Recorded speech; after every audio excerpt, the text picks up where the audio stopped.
Bonjour à tous. Dans cette vidéo, aujourd'hui, nous allons corriger un exercice que je vous avais donné jeudi 19 mars. Un exercice de grandeur et mesure dans lequel il fallait calculer la surface d'un terrain sur lequel se trouve une école. Dans la première question, je vous ai demandé de le faire de deux façons différentes. Et nous allons voir ces deux façons de procéder, ce qui est important parce que quand on fait les choses de plusieurs façons différentes, on doit toujours arriver au même résultat. Et c'est ainsi qu'on peut vérifier tout seul, par soi-même, si on a trouvé le bon résultat ou s'il y a un problème quelque part. Ceci est très utile et pas simplement pour les exercices de grandeur et mesure, mais plus largement quand on fait des mathématiques ou tout simplement quand on compte de l'argent.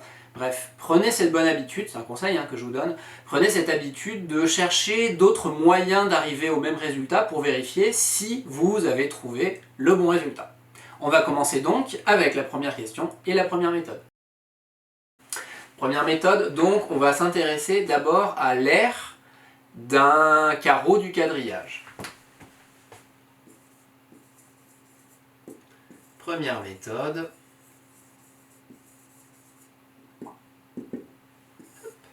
Donc l'aire d'un carreau.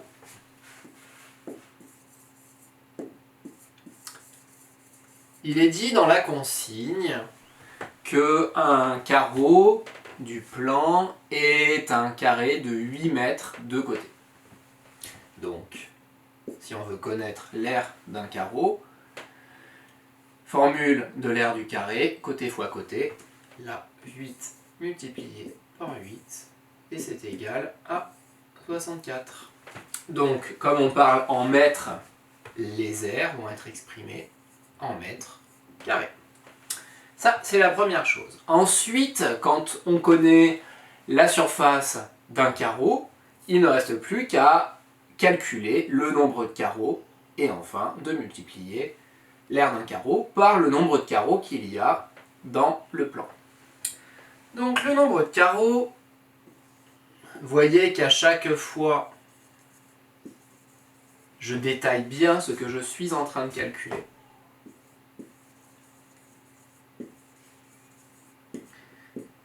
Si on compte le nombre de carreaux, il y en a 12 en longueur et 7 en largeur.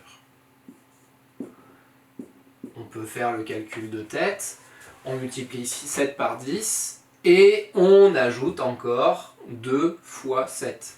Donc 7 multiplié par 10 qui font 70 et on ajoute encore 7 et 7, on obtient donc 84.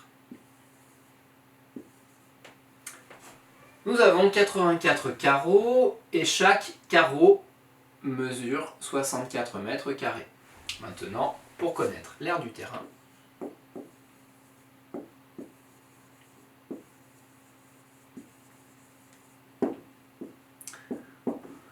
on multiplie l'aire d'un carreau par le nombre de carreaux.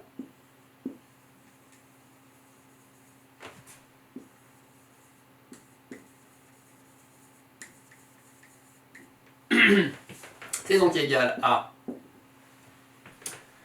l'aire d'un carreau 64 multiplié par 84. Là, il convenait de faire une petite multiplication. Alors, je vais vous épargner la multiplication en colonne, mais vous pouviez la faire, c'était hautement conseillé bien sûr. Et le résultat, 5376. Et là, attention, on pense bien que il faut préciser de quoi on parle, c'est-à-dire de mètres carrés. Voici pour la première méthode. Deuxième méthode maintenant. Le terrain est rectangulaire. Donc, si on connaît la longueur et la largeur de ce terrain, il ne nous reste plus qu'à les multiplier pour obtenir l'aire. C'est tout simplement la formule de l'aire du rectangle.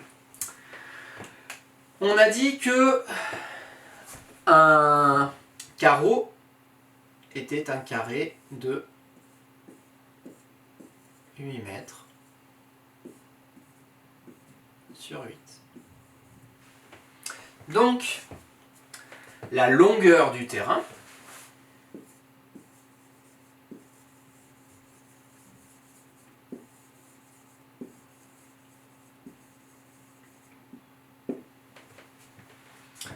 va s'obtenir en multipliant 8 par le nombre de carreaux. Donc, 8 multiplié par, souvenons-nous, la longueur, 12 carreaux. 8 multiplié par 12, c'est 8 multiplié par 10, et on ajoute encore 8 et 8, ce qui fait donc 96. Et là, on précise bien qu'il s'agit de mètres. La largeur du terrain.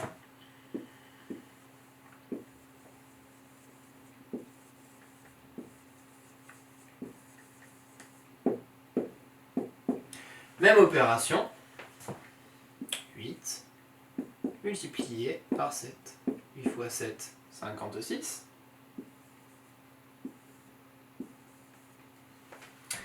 Et il ne reste plus qu'à multiplier la longueur par la largeur. Alors on peut écrire la formule de l'aire du rectangle, ça ne mange pas de pain. C'est égal à 96 multiplié par 56. Et là, vous pouvez me faire confiance, vous l'avez certainement déjà fait, du moins je l'espère. 96 multiplié par 56, ça fait bien 5376. Et on précise que nous avons des mètres carrés. La longueur et la largeur étaient exprimées en mètres, donc la surface est exprimée en mètres carrés. Donc on retombe bien sur nos pattes, nous avons trouvé le même résultat de deux manières différentes. Pour calculer la surface de l'école, nous allons calculer la longueur et la largeur du bâtiment. On se souvient que un carreau est un carré de 8 mètres de côté. Donc,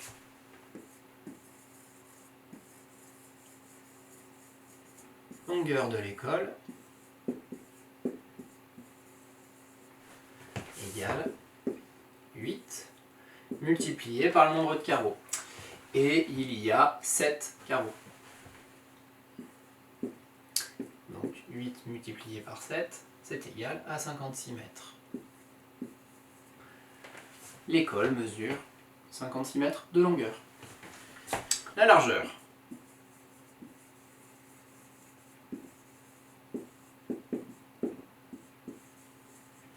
Elle est égale à 8, toujours.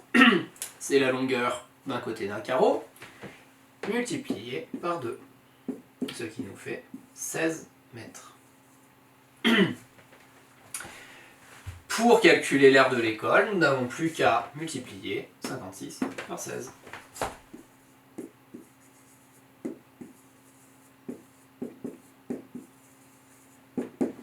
Longueur multipliée par largeur, c'est égal à 56 multiplié par 16.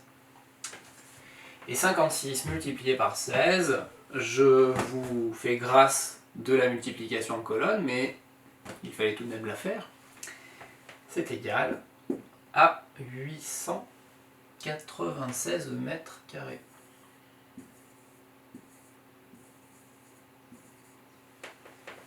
Et voilà. Deuxième méthode, là aussi, si vous vous souvenez bien, l'aire d'un carreau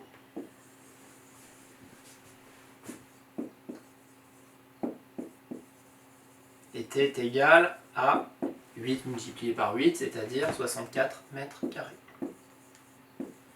Sur le plan, l'école fait 7 multiplié par 2 carreaux. Donc 14 carreaux. Si on multiplie 64 par 14, alors je vais le faire dans ce coin-là,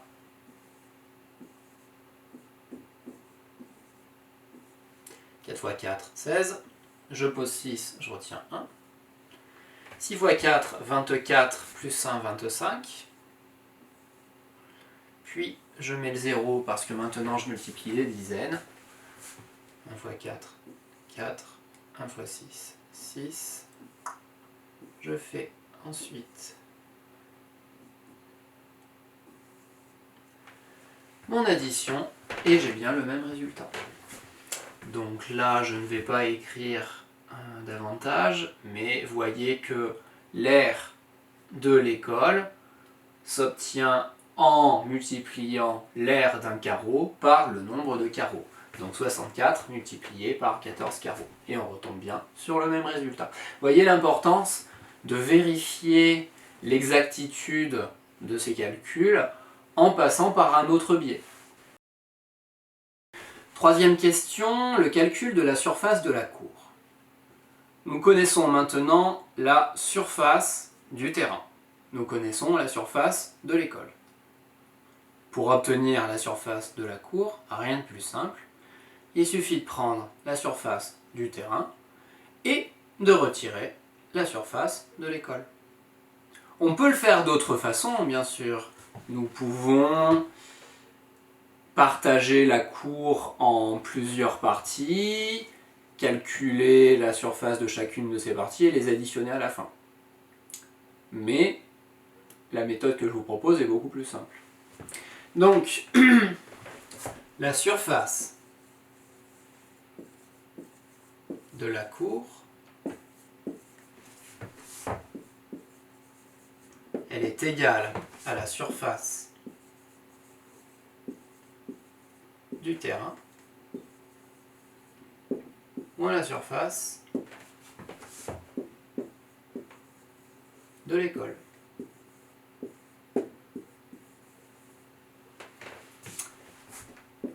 La surface du terrain est de 5376 mètres carrés. Et on va retirer la surface de l'école, du bâtiment à proprement parler, sa surface au sol de 896 mètres carrés. Donc là, il faut qu'on fasse une petite soustraction en colonne. Alors je la fais moi-même parce que je ne l'ai pas encore faite. 6 moins 6, 0. 7 moins 9, c'est impossible, donc je vais ajouter une dizaine. Donc 17 moins 9, ça fait 8. 3 moins 9, c'est impossible. J'ajoute ma dizaine, je la reporte. 13 moins 9, ça fait 4. Et là, 5 moins 1, ça fait 4. Donc, la cour a une aire de 4480 mètres carrés.